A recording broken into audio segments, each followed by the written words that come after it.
Abra uma Bíblia no Evangelho de São João, capítulo 5, verso 17.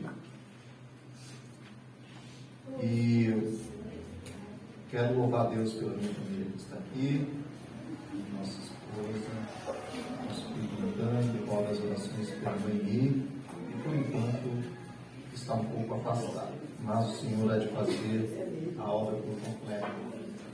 Em nome de Jesus. Amém? O Senhor tem nos abençoado nesta noite com a sua presença. Aleluia! Vamos ler? A palavra diz assim, apenas o primeiro versículo. João capítulo 5, versículo 17, que diz assim: E Jesus lhes respondeu: Meu Pai trabalha até hoje, e eu trabalho também. Amém? Tome seus assentos, pode fechar as nossas Bíblias, em nome de Jesus. Irmãos, eu tenho uma mensagem guardada e eu não sei se eu vou conseguir pregá-la hoje, mas eu tenho um assunto aqui. Eu sou fascinado no estudo escatológico, assim. Lá em casa, é o que mais a gente fala da Bíblia, é sobre escatologia, as coisas dos últimos tempos, sinais. Então, eu sou fascinado. E hoje o nosso pastor Gessé deu uma aula dentro dessa linha e me despertou muita coisa que a gente já havia estudado. E eu cheguei em casa e fiquei, estudando. Eu não tenho outra coisa para pregar hoje, eu tenho isso. Então o Senhor sabe de todas as coisas. Amém? Aleluia! Então vai seguir na mesma linha. Isso talvez seja um sinal para aqueles que ainda não se despertaram para vir para a escola bíblica, porque está sendo uma bênção. Nós temos vindo, acompanhado o trabalho dos irmãos e temos saído daqui edificados, temos saído daqui alegres, tem sido muito bom. E o professor, ele é muito generoso, ele dá a oportunidade para todos falarem. Então, vem, você vai gostar. Amém? O que eu queria pregar hoje é o quê? É uma mensagem. Eu quero ser bem breve em cada ponto para que a gente tenha tempo de completar. Vai dizer sobre a missão de Deus, vai dizer sobre o que nós falamos hoje a respeito do Espírito do Anticristo e a sua ação no decorrer dos tempos e a pessoa do Anticristo e a atuação do Anticristo durante a grande tribulação e a vitória da igreja, com Cristo Jesus sobre ele. Então eu vou tentar ser bem breve. Quando Jesus acabou de realizar um milagre ali naquele paralítico, sobre a vida do paralítico que havia no templo de Betesda, e ele foi interpelado pelas autoridades, porque era sábado, então Jesus diz essa palavra aqui. Fala assim, olha, eu e meu pai trabalhamos até hoje. Até hoje. Qual é o trabalho de Deus? Você sabia que Deus tem uma missão? Você sabia que Deus, ele, desde a criação, ele trabalha?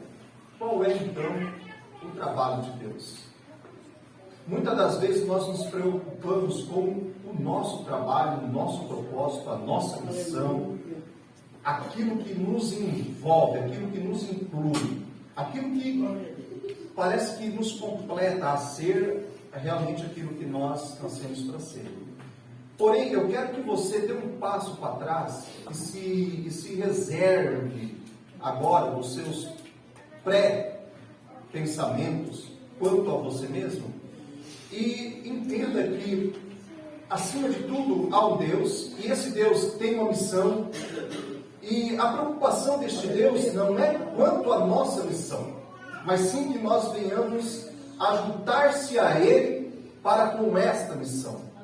Qual é a missão de Deus, Jefferson? A missão de Deus é a restauração de todas as coisas. Deus Pai, Deus Filho e Deus Espírito Santo trabalham diuturnamente para que todas as coisas que, através do pecado, caíram, se desmancharam, tornaram-se aquilo que era a imagem, e tudo aquilo que Deus havia criado, não é dizendo isso, e viu Deus que era bom, agora está ruim.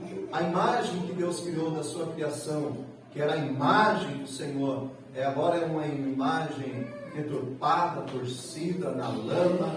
Ele quer restaurar tudo isso. Paulo vai dizer que a natureza clama a Deus, como a gemidos de parto, aguardando a restauração deste Deus. Então Deus está trabalhando diuturnamente no decorrer da história, desde a queda do homem dentro do jardim do Éden, para recriar todas as coisas, para que todas as coisas se tornem como antes eram, no plano original de Deus. Então, essa é a missão de Deus. Nós vamos ler, quem quiser acompanhar, nós vamos ler em Colossenses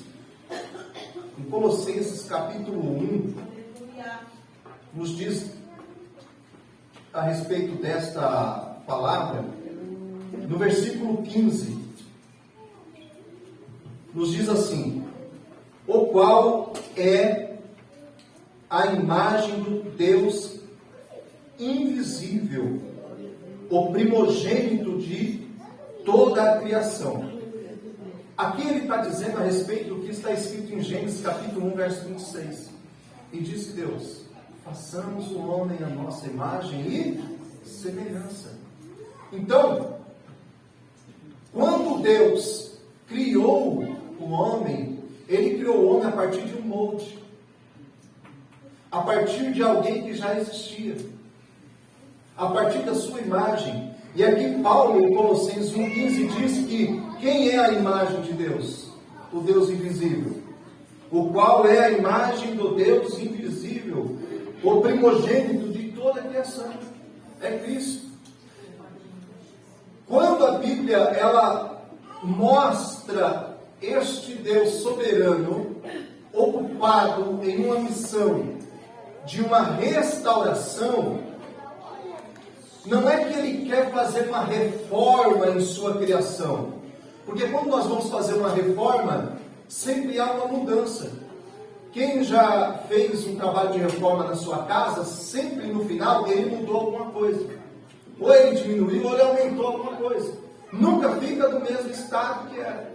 Mas não é isso que Deus quer fazer na sua criação. Deus quer fazer uma restauração.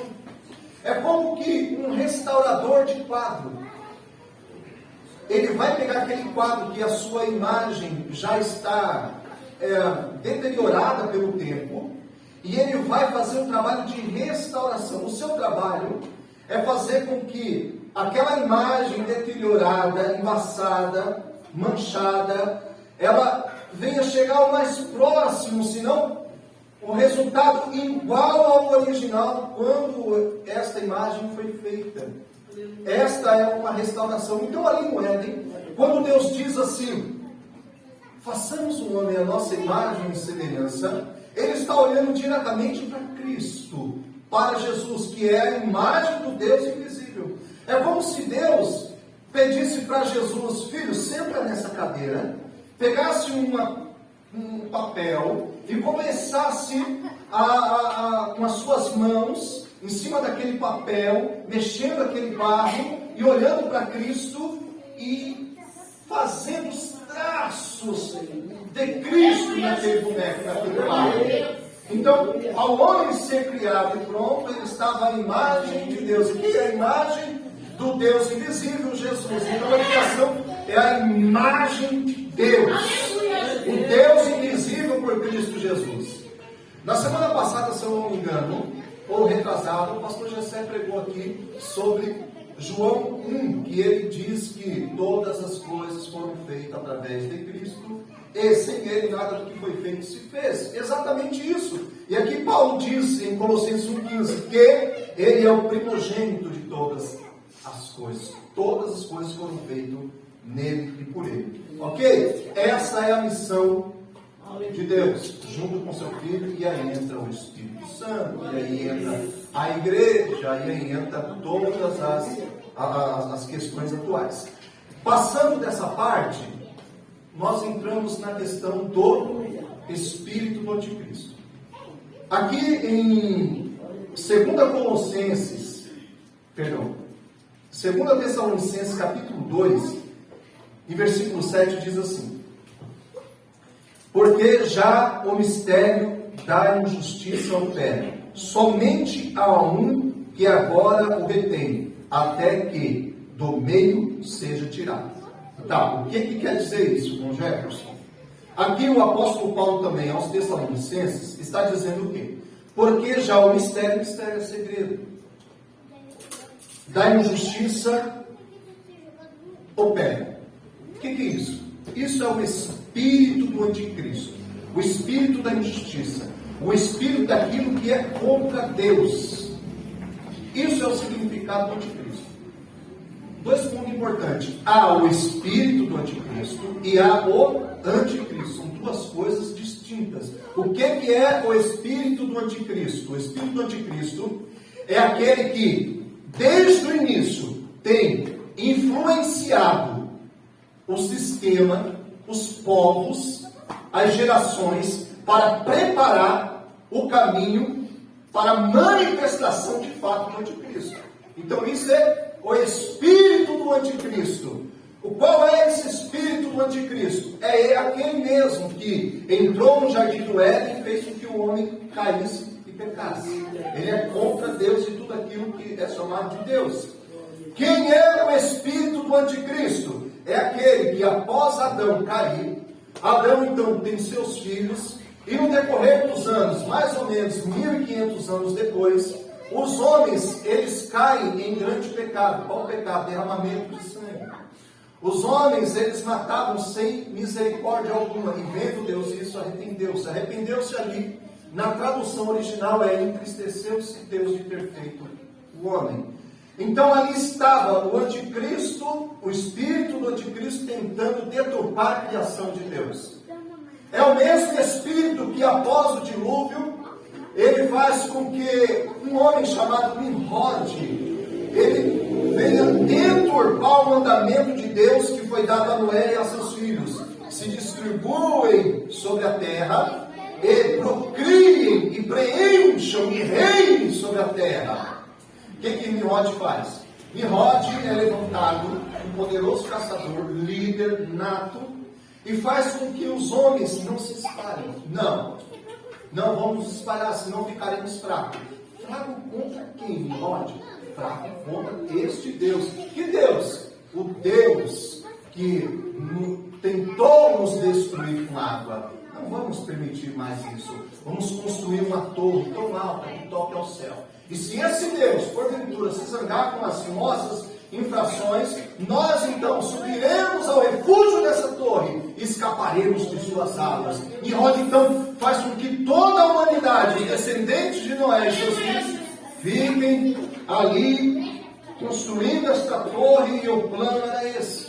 Mas Deus interviu. Novamente nós vemos o espírito do anticristo tentar desconstruir o projeto de Deus, a missão de Deus de restauração da sua criação. Um pouco à frente nós vamos ver esse espírito do anticristo novamente atuando aonde? No Egito. O povo de Israel entra com 70, 80 pessoas dentro do Egito, passa-se 400 anos, e ali estava um povo mais ou menos de 2,5 a 3 milhões de pessoas dentro do Egito. Então surge um faraó que não conhecia José, nem sua história, seu povo, e faz com que as autoridades aprovem uma lei. Qual lei? Vamos destruir todos os meninos nascidos das hebreias. Por quê? Porque eles já são maiores do que nós. E se houver uma revolução, nós iremos perder o Egito para este povo, vamos matar este povo. Ele então começa a tentar matar todos os meninos nascidos das hebreias. É o espírito do anticristo, sabendo que Deus, de qualquer forma, iria conseguir restaurar a sua criação, tentando intervir e impedir novamente. Mas Deus novamente, ele levanta Moisés com grande poder e dá livramento ao seu povo. Aleluia, Deus. Esse é o espírito do anticristo. Um pouco mais à frente, Jesus nasce.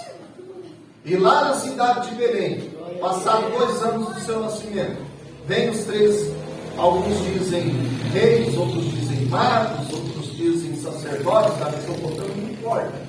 Eles trazem seus presentes até Jesus. Maria, José e Jesus morando em Belém, ainda não haviam retornado para Nazaré, faziam 2 anos. Não era um bebezinho recém-nascido. E eles vêm seguindo a estrela do Oriente. E quando eles chegam, eles vão consultar a Herodes. Herodes, surpreendido porque nasceu um novo rei, e ele matava apenas em quem sonhasse em tomar o lugar dele, poderia ser esposa. Quem for um verdadeiro homem que tinha um espírito do anticristo. Então ele manda eles continuarem a sua jornada de busca pelo novo rei que nasceu, e quando encontrasse, avisasse a ele. Eles encontraram. Ali estava Jesus com 2 anos, junto com Maria, junto com José, dá os presentes, e eles se despedem. Acredito eu que José e Maria oferecem abrigo durante a noite e dizem: de manhã vocês vão, fiquem aqui. E nesta noite, Deus novamente intervém. Entra dentro da mente daqueles homens, daqueles 3 homens, e dá um sonho: não volte para o mesmo lugar. Volte para outro lugar. Por quê? Porque Herodes quer matar o menino.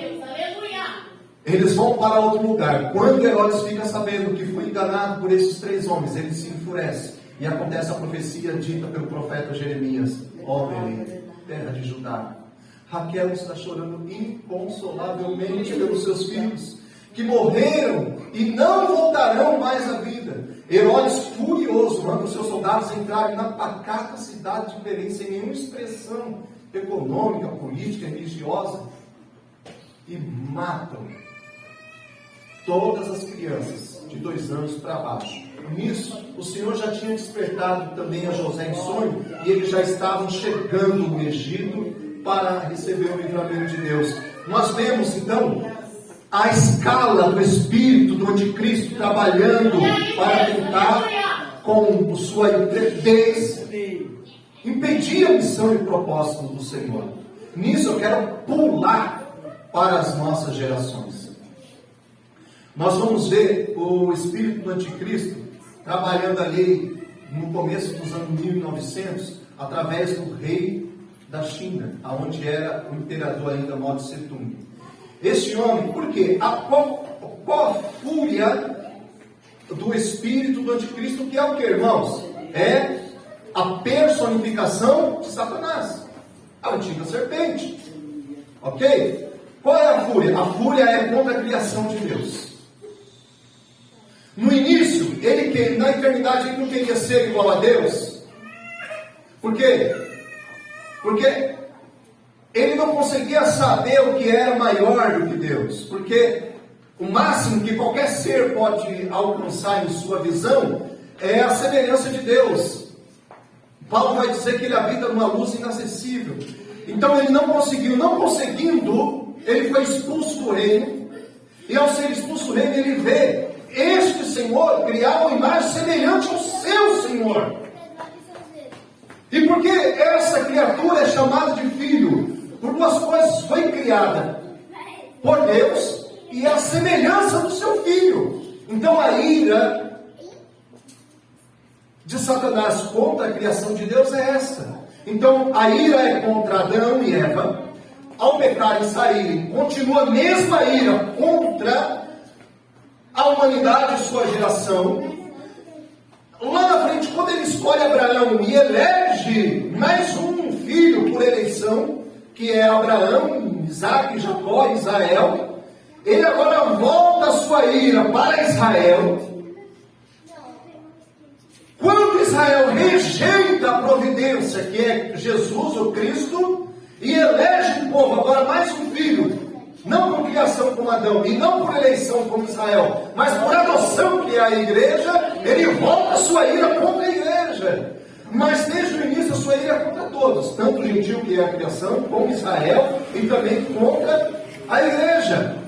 E em 1900, Mao Tse Tung, o imperador da China, ele mata cerca de 70 milhões de pessoas com fome, com escravidão. Ele tenta liquidar aquela Ásia, aquele continente ali. Mais ou menos, para você ter uma noção, são 130 Jandira junto, a quantidade de pessoas que esse homem matou. Logo depois, 1930, tem Stalin da União Soviética, mata cerca de 40 milhões de pessoas. Logo depois, no início da Guerra Mundial até o final, são mortos cerca de 20 milhões de pessoas, e Adolf Hitler faz questão de pegar dos 12 milhões de judeus espalhados pelo mundo, 6 milhões são mortos, todos aqui já assistiram filme, documentários e tudo, antes que acabe a Segunda Guerra Mundial. 6 milhões de judeus. Então, você vê a ação desse espírito do anticristo no decorrer da humanidade. É porque, irmãos, o mundo jaz no maligno e muitas das vezes nós vacilamos e olhamos em uma visão muito ímpar, muito nossa, mas nós temos que abrir a visão e entender o que aconteceu e o que está acontecendo. E é um quebra-cabeça que se encaixa e nós fazemos parte deste quebra-cabeça. Chegando aos nossos dias, esse espírito do anticristo, ele está preparando o que o nosso pastor Leonildo disse é a mais pura verdade. O que o nosso pastor Gessé disse hoje de manhã cedo é a mais pura verdade.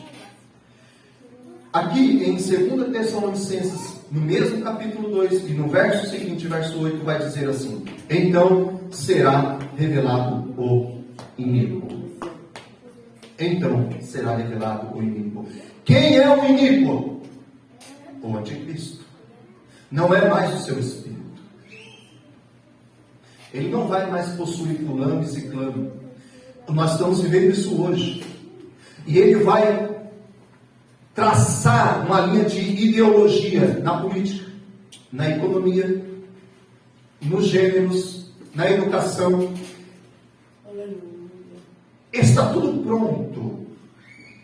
Está tudo pronto. O espírito do anticristo já fez com que as gerações atuais recebessem a cultura precisa para receberem de fato o anticristo. Nada mais é estranho, nada mais o que aconteceu? Não, tudo está sendo normalizado, para que quando este surgir, eles não venham nem perceber-se. Quem é esse anticristo? Esse anticristo é o chamado, o filho da perdição. É a besta que surge de dentro do mar. Esse anticristo é aquele a qual vai fazer-se como Cristo na terra. E para agora entrar no término da mensagem, bem raso, tá, irmãos? Porque o horário não nos permite, mas é uma palavra de exortação. Em Hebreus vai dizer que o Senhor exorta aqueles a quem ama. Anticristo é tudo aquilo que é contra Deus. Ao ser expulso, ele declarou guerra contra Deus. Guerra.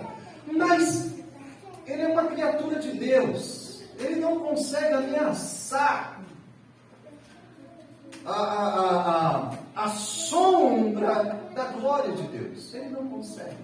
Então ele vai investir todo o seu arcabouço contra a criação de Deus. Pense nisso. E muitas das vezes eu penso, será que nós precisaríamos de um despertador espiritual todos os dias? Você não tem um despertador que te acorda? E você precisa conscientizar-se do seu consciente, subconsciente. Eu sou o Gessé, eu tenho minha esposa, meus filhos, meu trabalho, minha função, minha semana.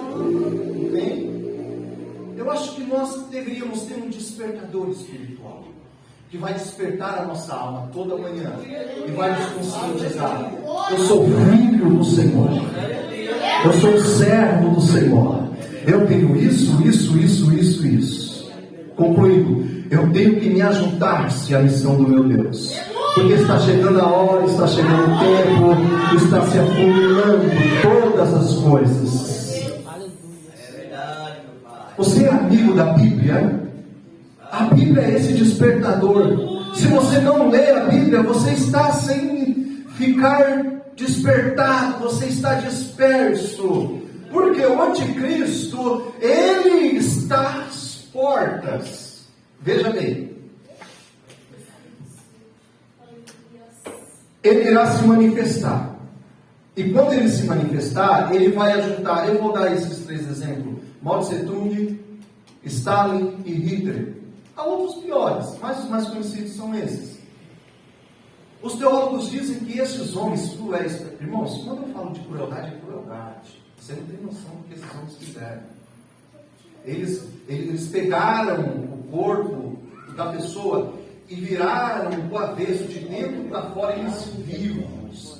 Eles tocaram na intimidade humana, no cerne, no âmago da pessoa, vivos, com experiências, com maldades, com coisas terríveis. E dizem que estes homens perto do anticristo vão parecer crianças inocentes, brincando no quintal das suas casas. Um homem mau, um homem rude, um homem cruel. Por que ele é tão cruel? E aqui nós vamos estar finalizando. Esse homem, ele vai surgir no período da grande tribulação. Eu não vou entrar no mérito, detalhe de arrebatamento e grande tribulação, apenas no que nós estamos falando. Acontece a grande tribulação, se inicia a grande tribulação, que é um período de quantos anos? Quantos sabe aqui? Tá tímida essa igreja. Eu acho que eu não sou tão bonito para vocês ficarem assim, nossa, que pregador, gente. Hã? Quantos anos é a tribulação? 3 anos. Hã? 3 anos e meio. Não, a grande tribulação, 7 anos, dividido em 2 tempos. 3 anos e meio de falsa paz e 3 anos e meio de ira dos céus. Essa é a grande tribulação. O homem surge. O homem surge. Há 3 personagens que você precisa ficar atento quando lê o Apocalipse: o dragão, Satanás, a besta que sai do mar, que é o anticristo, e a besta que sai da terra, que é o falso profeta. Se chama Santíssima Trindade. Do jeito que ele viu nos céus, ele quer fazer igual aqui na terra. Igual. Ele surge. O que vai acontecer? Ele é um homem político. Ele é um grande político. Tá? Ele vai fazer com que todos se unam a ele e vai ser assinado um tratado de paz, principalmente com as maiores religiões, o cristianismo, o islamismo e o judaísmo. Nisso, ele vai fazer com que se construa o 3º templo em Jerusalém. E os judeus vão crer que esse, de fato, vai ser o Cristo. E não aquele Cristo que, quando chegou, andava com as sandálias cheias de poeira. Os seus soldados eram meros pescadores.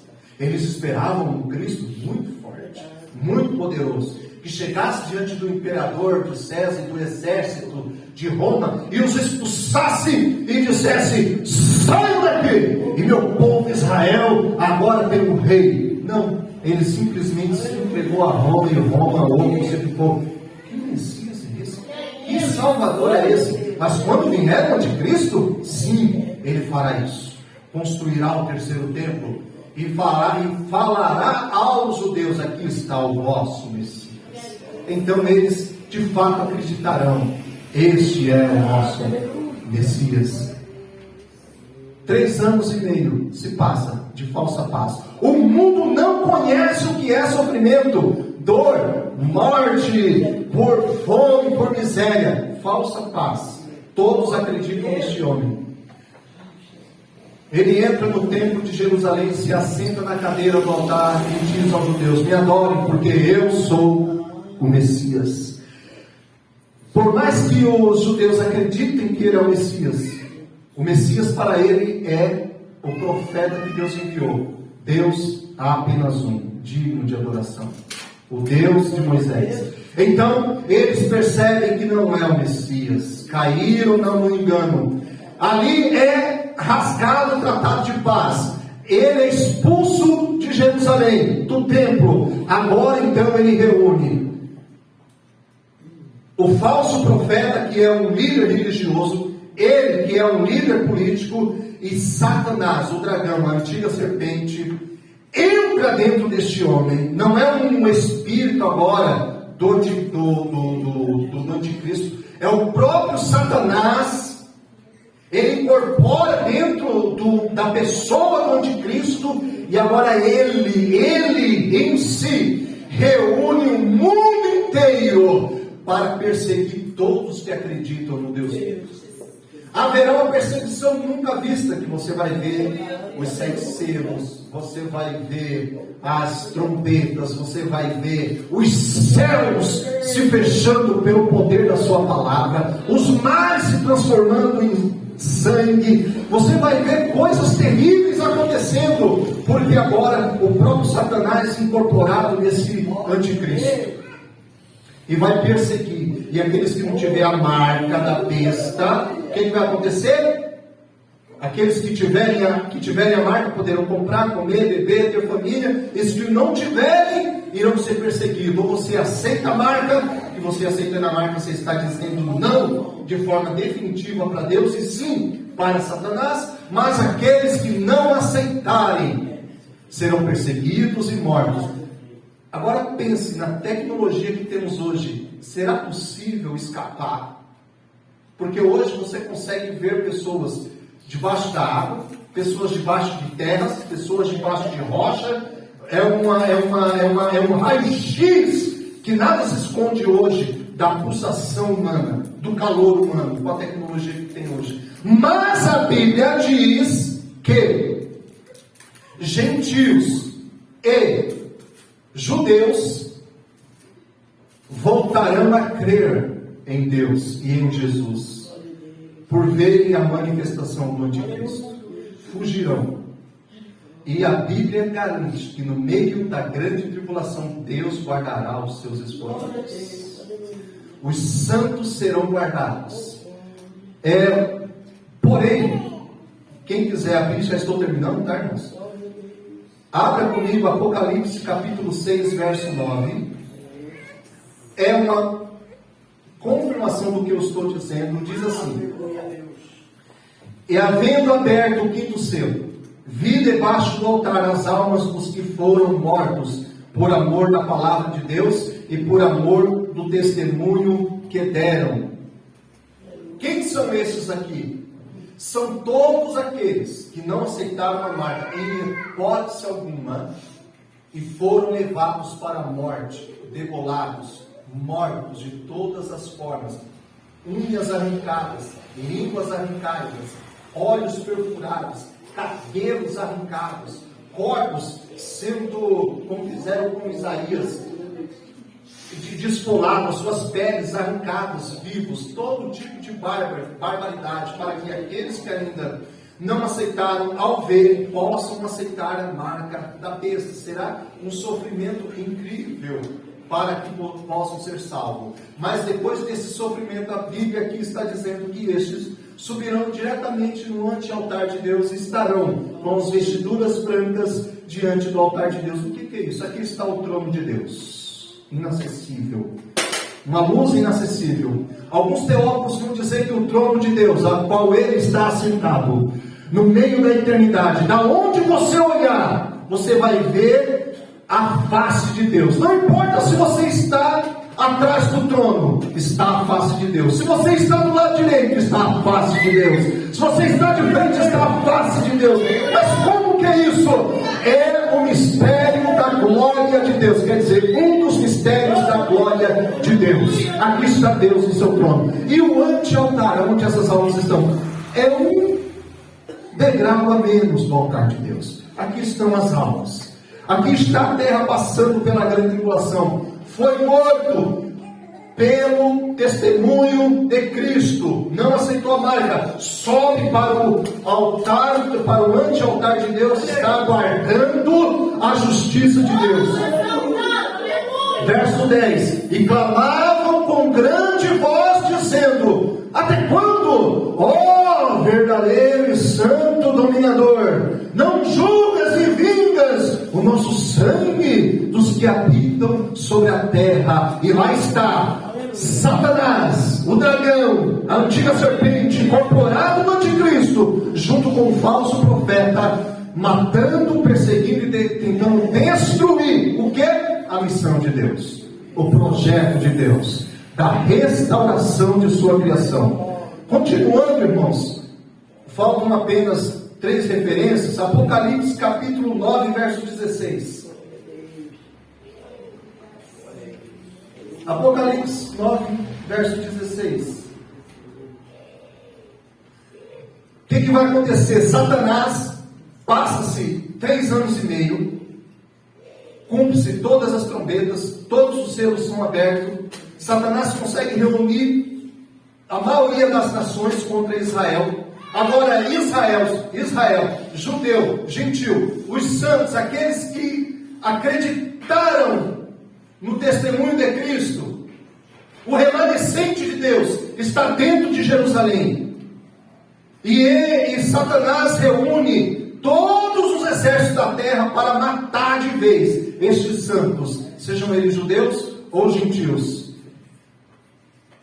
e marcham contra eles. 9,16 diz assim: e o número dos exércitos dos cavaleiros eram de 200 milhões, e ouvi o número deles, cavaleiro e exército, contra Jerusalém. Ao eles rodearem Jerusalém, no término da grande tribulação, a Bíblia vai dizer que acontece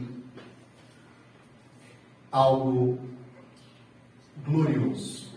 Quem aqui já ouviu falar da Guerra do Armagedon? É neste momento que eu peço para você abrir a Bíblia em Apocalipse 19. Oh, glória! Cristo retorna dos céus. Israel estava perdido, ia ser massacrado. Todas as armas, todas as bombas, as ogivas direcionadas para Israel, para Jerusalém. Satanás, dentro do corpo daquele homem anticristo, junto com o falso profeta, estavam não vendo a hora de apertar o botão para que essa criação de Deus fosse destruída. Mas o céu se abre e acontece isso daqui, meus irmãos. Verso 7, capítulo 19. Regozijemo-nos e alegremo-nos e demos-lhes glória, porque vindas são as bodas do Cordeiro, e já a sua esposa se aprontou. E foi-lhe dados vestes de linho fino, puro e resplandecente, porque linho fino são a justiça dos santos. Então ele vem para fazer justiça. No verso 17, e viu um anjo que estava no sol e clamou com grande voz, dizendo a todas as aves que voavam pelo meio do céu: vinde e ajuntai-vos a ceia do grande Deus. Você sabe o que é essa ceia do grande Deus? Aqui Cristo voltou com a sua igreja e seu exército, pela palavra da boca de Cristo, todo o exército, eles receberam um poder tão grandioso que todos caíram duros e mortos. E um anjo desceu do céu dizendo: aves, venham se alimentar dos corpos dos mortos. A Bíblia diz que irá demorar 6 meses para poder enterrar todos os mortos, e que o sangue desses mortos no vale de Jezreel chegarão quase ao joelho de tanta mortandade que haverá. Então, vai acontecer, depois de todos mortos, que Deus enviará um anjo. Não vou buscar referência respeitando o tempo da igreja, que eu já passei. Deus descerá mais um anjo. E esse anjo tem uma palavra de ordem. Qual é a palavra de ordem? A palavra de ordem é para o anticristo e para o falso profeta. A Bíblia diz que estes dois serão pegos vivos e lançados dentro do lago de fogo. E estes dois inaugurarão o lago de fogo, que em Mateus 25, 40, diz que foi preparado para o diabo e seus anjos. Estes dois, o anticristo e o falso profeta, serão postos no lago de fogo. Quando o Senhor faz isso com essas duas entidades, o espírito de Satanás sai do anticristo. E o Senhor então ordena mais um anjo que desça do céu com uma corrente na mão e prenda a Satanás por 1000 anos. E Deus então, ele se assenta no seu trono e chama agora a ressurreição todos os mortos que morreram salvos para adentrarem no reino milenar e reinar com ele por 1000 anos. Eu vou parar por aqui, não deu tempo, mas eu quero ler com vocês agora para finalizar Romanos 16, 20, irmãos. Me perdoe pelo horário. Romanos 16, 20, que é a vitória da igreja, que diz assim: irmãos, isso pode acontecer a qualquer momento. Tudo já está pronto, todas as profecias já aconteceram, o tempo da graça já foi, está aos seus últimos segundos. Então, queira vivenciar em Cristo aquilo que Ele tem, a sua missão completa. E o Deus de paz esmagará em breve Satanás debaixo dos pés. A graça do Senhor Jesus Cristo seja convosco. Quem vencerá? O anticristo, o Satanás, a antiga serpente, Cristo. Mas ele usará a sua igreja para pisar os pés de Satanás, do anticristo, que tanto tentou estragar a sua missão, seu projeto por toda a história. Você faz parte desse projeto, nós fazemos parte desse projeto. Somos filhos de Deus. Ele se importa conosco todos os dias quando acordamos. Ele é o primeiro a nos ver abrir os olhos, a nos levantarmos e dizer: vai, sou contigo, meu filho. Vai, sou contigo, minha filha. Te aguardo, te aguardo, te aguardo, te aguardo. Você junto com a minha missão, venceremos juntos em nome de Jesus. Deus abençoe a igreja em nome do Senhor.